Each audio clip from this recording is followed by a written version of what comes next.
पुण्यातील स्वारगेट एसटी स्टँडमध्ये एका 26 वर्षीय तरुणीवर बलात्कार झाल्याची घटना घडली।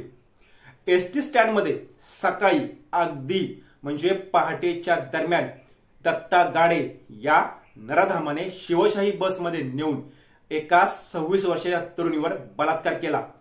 या आरोपीला पकडण्यासाठी पोलिसांना 3 दिवस लागले। पोलिसांना गुंगारा देणाऱ्या दत्ता गाडे याला 3 दिवसांनी अटक करण्यात आली, ती पण त्याच्या मूळ गावी जाऊन। शिरूर येथील त्याच्या गुन्हाट या गावात उसाच्या शिवारात त्याला अटक झाली। अटकेचं थरारनाट्य आपण सगळ्यांनी पाहिलंच। या अटकेनंतर त्याला फाशीची शिक्षा व्हावी अशी मागणी आता होत आहे। यावर राज्याचे मुख्यमंत्री देवेंद्र फडणवीस यांनी आपली प्रतिक्रिया दिलेली आहे। नेमकं देवेंद्र फडणवीस काय म्हणाले जाणून घेऊ या व्हिडिओच्या माध्यमातून। नमस्कार, मी किशोर बलकवडे आणि आपण पाहतात विषयच वेगळा। दत्ता गाडे हा त्याच्या गावी जाऊन लपला होता आणि 3 दिवस तो पोलिसांना गुंगारा देत होता। शेवटी ड्रोन आणि डॉग स्क्वॉड यांच्या मदतीने त्याचप्रमाणे आधुनिक तंत्रज्ञानाचा वापर करून पोलिसांनी या नराधामाला शोधून काढलंच।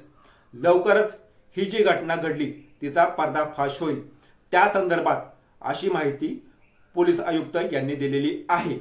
जो काही घटनाक्रम घडला त्याबाबत काही माहिती या स्टेजला देणं योग्य नाही, ज्यामध्ये नेमका घटनाक्रम काय आहे हे योग्य वेळेला माहिती तुमच्यापर्यंत पोहोचेल।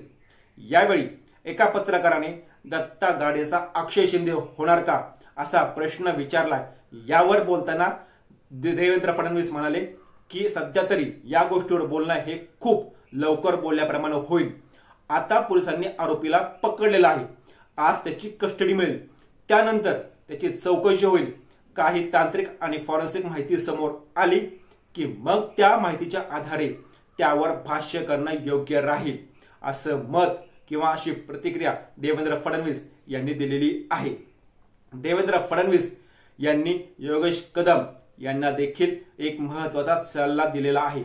योगेश कदम यांच्यावर टीका होत असताना देवेंद्र फडणवीस म्हणाले की योगेश कदम यांच्या वक्तव्याचा विपर्यास केला गेलेला आहे। योगेश कदम जे बोलले त्याला वेगळ्या पद्धतीने घेतलं।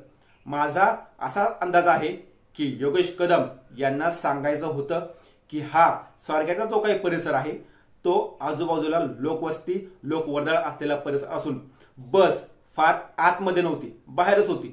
लोकांना या गोष्टीची ही गोष्ट घडत असताना अत्याचार होत असताना लक्षात यायला हवं होतं, पण ते आलं नाही। तसंच योगेश कदम हे नवीन युवा मंत्री असून त्यांचा अनुभव सुद्धा नवीन आहे। मी त्यांना सल्ला देईन की बोलताना संवेदनशीलपणे बोललं पाहिजे, कारण आपण बोलताना काही चूक झाली तर त्या चुकीचा समाज मनावर वेगळा परिणाम होतो।